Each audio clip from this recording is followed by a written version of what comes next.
Magandang gabi, no? Higit sa lahat sa ating dakilang Diyos Ama at sa inyong lahat mga kabayan.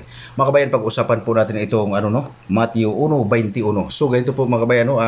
Ito po ay salita, no, niyang isang anghel, no, si Angel Gabriel, no? Itong salita mga kabayan mismo ito, siya po mismo ang sumulat ito, isinulat po niya ito sa balat ng kahoy, no? Matthew 1:21. At siya'y mga nganak ng isang lalaki at ang pangalang itawag mo sa kanya ay Jesus, sapagkat ililigtas niya ang kanyang bayan sa kanilang mga kasalanan.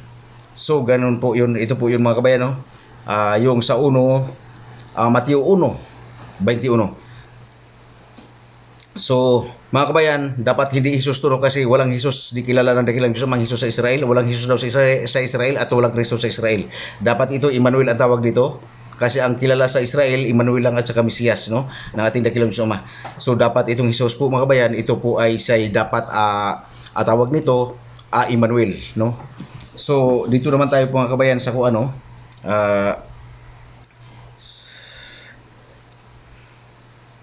dito naman tayo sa lipat po tayo Gwen. Matthew 9:12 hanggang 13. Ito po mga kabayan ay salita po ito mismo ng ating Panginoong Hesus, Mesiyas, no? O Emmanuel, no? Itong mismong salita ito, mismo ang Panginoon natin ang salita ito, ang Mesiyas, no? Matthew 9:12. Datapwat nang ito'y marinig niya ay kanyang sinabi, ang mga walang sakit ay hindi nangangailangan ng manggagamot kundi ang mga may sakit. 13.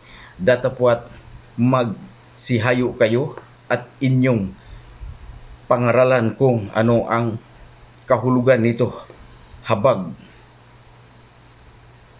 ang ibig ko at hindi hain, sapagkat hindi ako naparito upang tumawag ng mga matuwid, kundi ng mga makasalanan.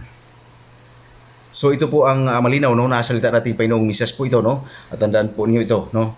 So ngayon dito naman po tayo mga kabayan sa Galacia. Sa Galacia po tayo mga kabayan, no?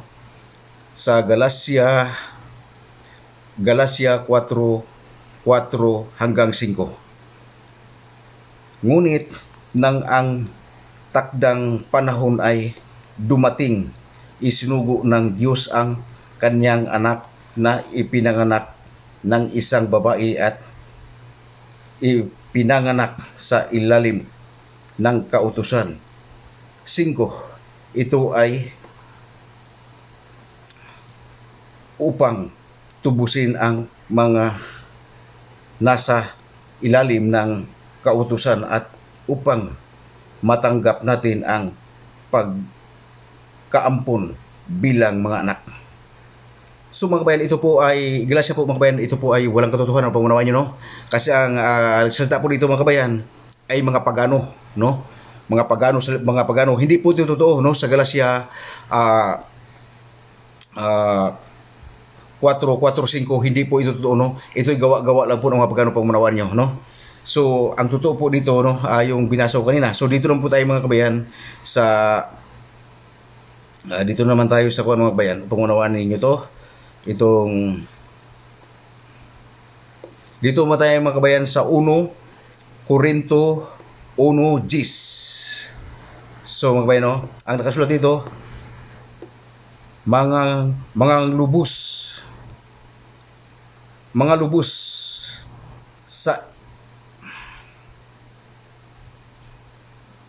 sa isa lamang pag-iisip at isa lamang paghatol. Itong 1 Korinto mga kabayan, no, upang unawaan niyo, ito po 1 Korinto 1:10, no? Upang unawaan niyo ang salita dito mga kabayan Romanong pari. Salita ang siya ang sumulat ng mga kabayan sa ang 1 Korinto 1:10. Romanong pari ang gumawa niyan. At siya ang sumulat niyan, siya rin po ang salita niyan upang manawa nyo. So mga kabayan, no, hanggang dito lang, magandang gabi po sa inyong magandang gabi po higit sa ating dakilang Diyos Ama at sa inyong lahat mga kabayan.